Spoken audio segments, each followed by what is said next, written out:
बिस्मिल्लाहिर्रहमानिर्रहीम। अस्सलाम वालेकुम। हकीकत टीवी साइंस एंड हेल्थ में खुश आमदीद। अब तक की सबसे बड़ी डेवलपमेंट ये हुई है, आप जानते हैं कि जो 8 भारतीय थे, ये जो नेवी में काम कर रहे थे, जासूस थे, इजराइल के लिए जासूसी कर रहे थे, मोदी उनको वहां से निकाल कर ले आया। लेकिन जो अब सबसे बड़ा तहलका मचा है, वो तहलका मचा है सुब्रमण्यम स्वामी की जानिब से।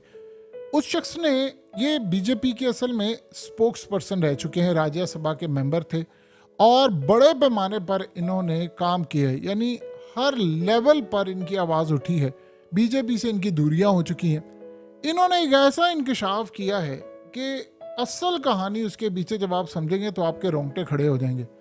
उन्होंने कहा है कि जो 8 नेवी के ऑफिसर्स थे, असल में इनको शाहरुख खान की वजह से रिहा किया गया है कि शाहरुख ने जाकर कतर के साथ मामला तय किए और कतर ने फिर नेवी के उन 8 ऑफिसर्स को जिनको सजाए मौत हो चुकी हुई थी, अपने लॉ के खिलाफ जाते हुए उन्होंने रिहा किया और मोदी की जाहिर सी बात है रिक्वेस्ट को रिजेक्ट किया और इन्होंने रिहा किया। अब इस खबर ने पूरी दुनिया में तहलका मचा दिया।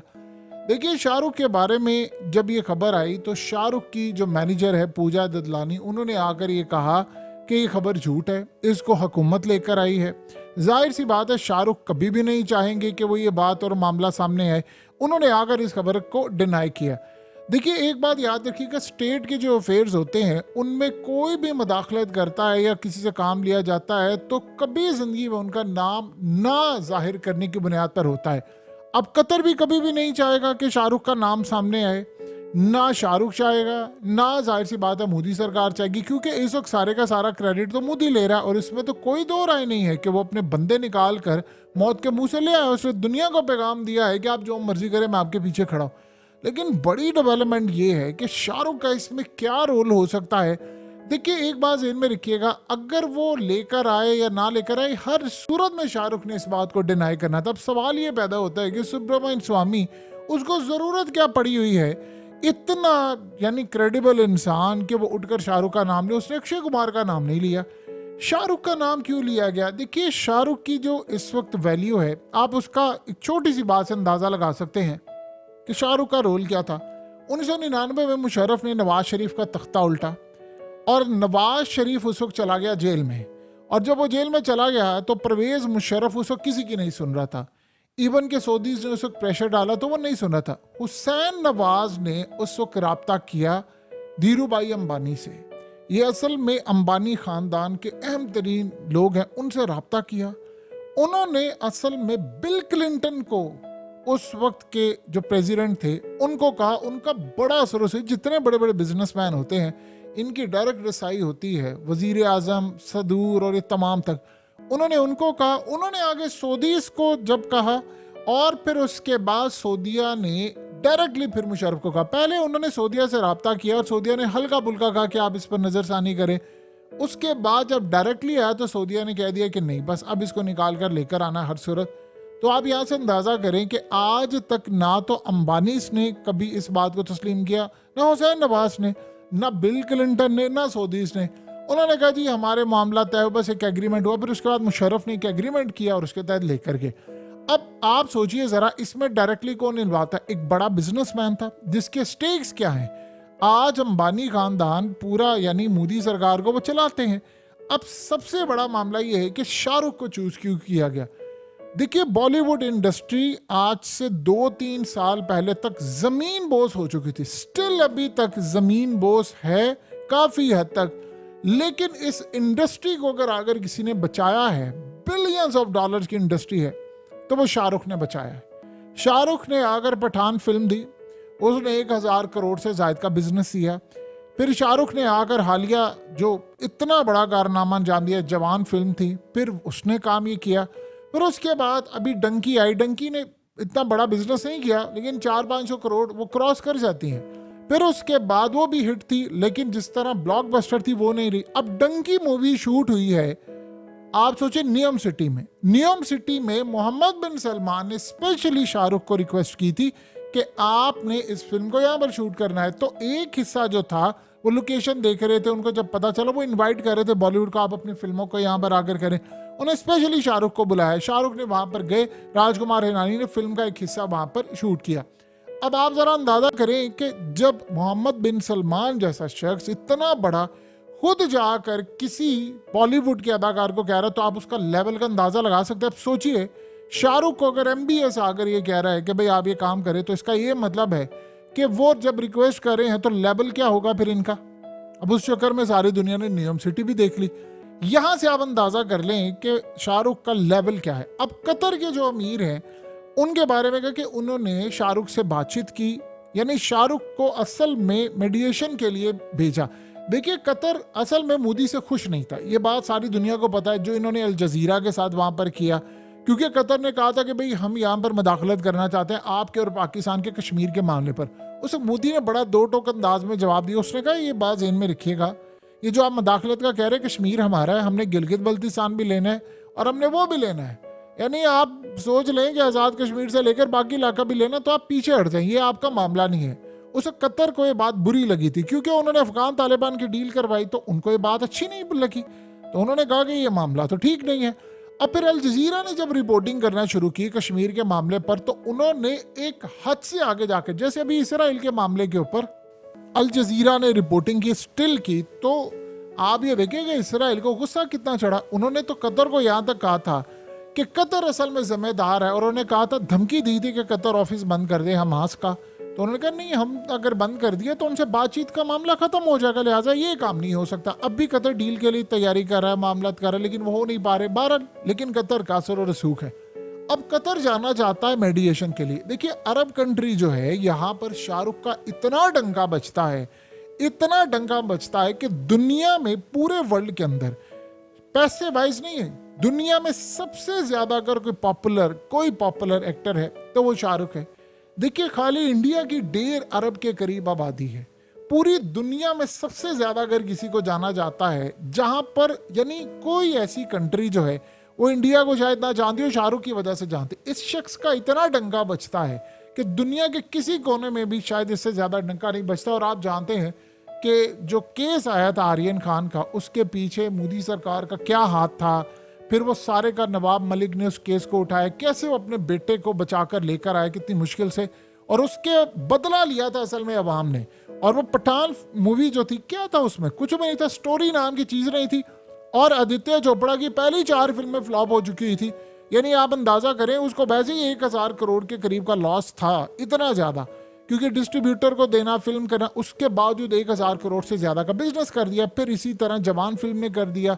फिर इंडिया की इंडस्ट्री रिवाइव हुई। अभी ये जो हालिया एनिमल ने बिजनेस किया, सालार ने किया, वो शाहरुख ने उस इंडस्ट्री को बचाया है, दोबारा वापस लेके आए। वरना नेटफ्लिक्स के आने के बाद लोग भूल चुके थे कि यार इसको लेकर आना। अब उनका सिनेमा दोबारा रिवाइव हो रहा है। और अब तो सूरत हाल ये है कि अब कोई भी फिल्म अगर 700, 800 करोड़, 1000 करोड़ इस तरह का बिजनेस नहीं करी, तो उसको कोई इतना कामयाब करार नहीं दिया जा सकता। बावजूद, जैसे मिसाल के तौर पर एनिमल मूवी है, अब एनिमल मूवी ने तकरीबन 1000 करोड़ का बिजनेस किया, कॉस्ट उसकी तकरीबन है 120-25 करोड़। सारी आप अगर मार्केटिंग कॉस्ट भी लगा ले, तो आप सोचे 10 फिल्मों का पैसा वो निकाल गया। अभी सूरत हाल में ट्रेंड किसने सेट किया?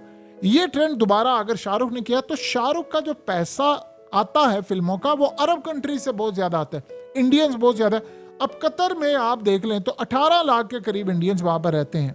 अब इतनी बड़ी तादाद में इंडियंस वहां पर हैं और वो फिल्में देखते हैं, और वो शाहरुख की फिल्में जो है वो डब करके होती हैं, यानी अरबिक के अंदर भी होती है कि अरब के लोग भी देखते हैं, वो भी शाहरुख के बड़े दीवाने हैं। इवन के सऊदी अरब में शाहरुख के गानों पर डांस होता है, बहुत सारी चीजें हैं, तो वो बड़ा पसंद करते हैं इनको।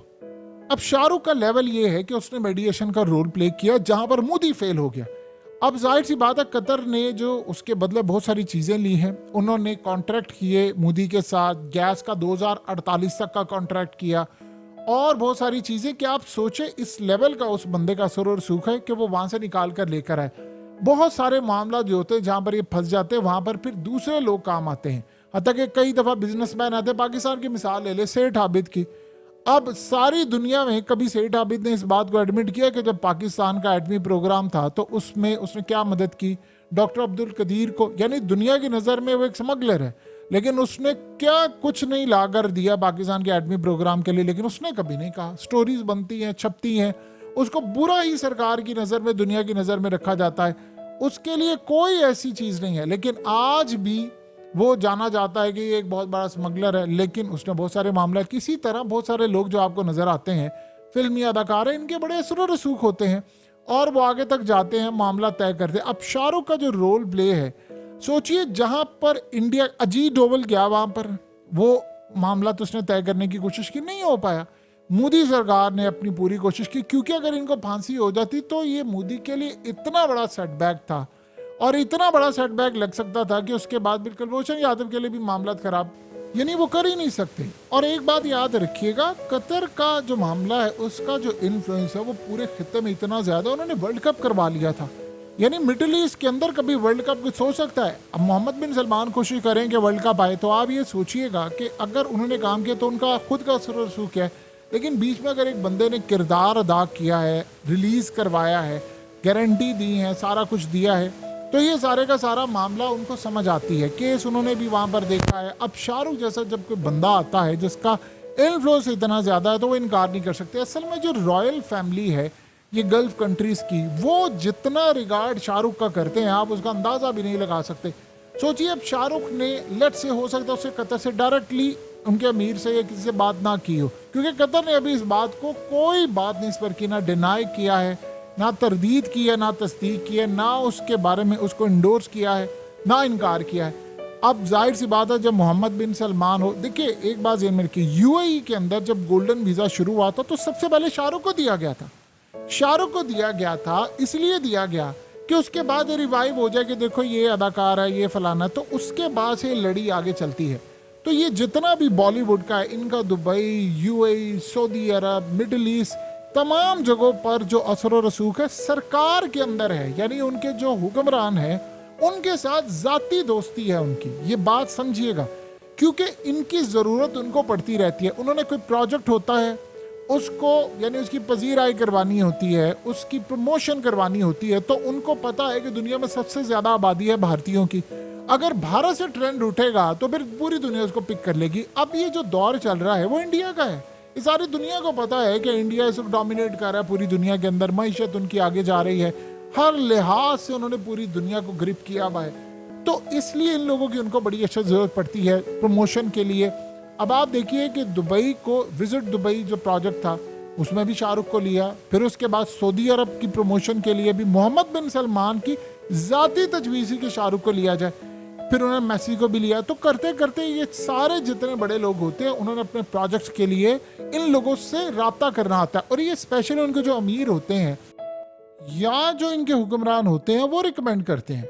अब शाहरुख का जो लेवल है वो तो आसमान पर चला गया है, आप उसको किसी तरह डाउन नहीं कर सकते। अब यही वजह है कि इस वक्त उनका हुक्मरानों तो कसर रसूख और मोदी के लिए उन्होंने एक लॉटरी का किरदार अदा किया।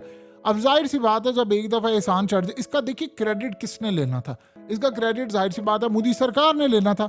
उन्होंने क्रेडिट क्यों लेना था? क्योंकि मोदी ने बताया मैं कितना डोमिनेट हूं। अब सुब्रमण्यम स्वामी जो है उनके ताल्लुकात बीजेपी के साथ कितने खराब है सब जानते हैं। वो ये चाहते थे कि असल में इसका क्रेडिट किसी सूरत मोदी ना ले। देखिए आगे इलेक्शन आने वाला है, ये छोटे छोटे से जो काम होते हैं वो आपके इलेक्शन का पलटा करते हैं। अब इस सारे मामले पर भारत के अंदर जो डंके बज रहे हैं कि आप ऐसे लोगों को, भारतीयों को वहां से निकाल कर ले गए या तख्तादार से आप उतार कर ले आए, ये कोई छोटी बात नहीं है। अरब कंट्रीज के अंदर अरब इतना ज्यादा किसी का इन्फ्लुएंस बर्दाश्त नहीं करते, उनका एक अपना कल्चर है, वो दुनिया के अंदर किसी को बर्दाश्त नहीं करते। लेकिन इस सारी सूरत हाल में वो खुद एक बहुत बड़ी ताकत बनकर उभरे हैं। आप बताइए, अमेरिका ने हालिया गल्फ कंट्रीज को कहा था कि आपने रूस के साथ नहीं जाना, चाइना के साथ नहीं जाना, यूक्रेन मामले पर, वो सारे न्यूट्रल हो गए। और देखिए वहां से कितनी इन्वेस्टमेंट आ गई, दुबई में इन्वेस्टमेंट आई रशियंस की, कतर में आई, सऊदी अरब में कितनी ज्यादा इन्वेस्टमेंट आई, उसका फायदा देखिए कितना ज्यादा इन सबको हुआ। तो अब वो सोचिए इतना बड़ा इन्फ्लुएंस बर्दाश्त नहीं करते। तो इंडिया के अंदर ये बात चल रही थी कि यार देखो मोदी किस तरह निकाल कर लेकर आया। जाहिर सी बात है उनकी अपनी एफर्ट थी, उन्होंने जब देखा मेडिएशन के लिए इसको आगे किया।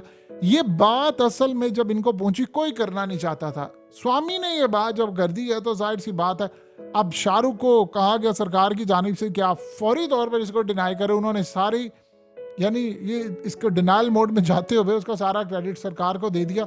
लेकिन एक बात तय है कि आप जो मर्जी कोई कहता रहे कि जी वो लेकर आया, फलाना लेकर आया, एट दी एंड बात ये चलती है कि इंडिया अपने बंदे निकाल कर ले आया। और जब इंडिया अपने बंदे निकाल कर ले आया तो उन्होंने दुनिया में पैगाम दे दिया है कि हम अगर नज़र को, यानी आप देख ले कनाडा के अंदर उन्होंने कहा जी हमने मारा, और उसके बाद इन्हें इनकार किया, कुछ भी नहीं कर सका कनाडा, अमेरिका कुछ नहीं कर सका। तो आप अंदाज़ा कर लें कि सारे मामले पर कुछ ना कुछ जो भी सूरत हाल होती है उसमें एक चीज़ तो बड़ी तय है कि इंडिया ने ये चीज़ दिखा दी कि ना तो हमने कुलभूषण को वहाँ टिकने दिया, यानी किसी सूरत वहाँ पर हमने कोई फांसी नहीं लगने दी, और हम इंटरनेशनल कोर्ट ऑफ जस्टिस में चले गए, उसको तख्तादार पर हमने टिकने नहीं दिया, हम वहीं पर उसको रखा हुआ है, कोई इसको कुछ कह नहीं सकता, और इनको तो हम यहाँ से निकाल कर ले हैं। तो ये अब तक की सबसे बड़ी डेवलपमेंट है जिसका अंदाज़ा भी नहीं था कि इस लेवल पर जाकर ये काम हो सकता है। हकीकत टीवी साइंस एंड हेल्थ की इस वीडियो के नीचे कमेंट ज़रूर कीजिए, अपनी राय का इजहार ज़रूर करें, और इस वीडियो को हर जगह शेयर करते हुए चैनल को सब्सक्राइब ज़रूर करें।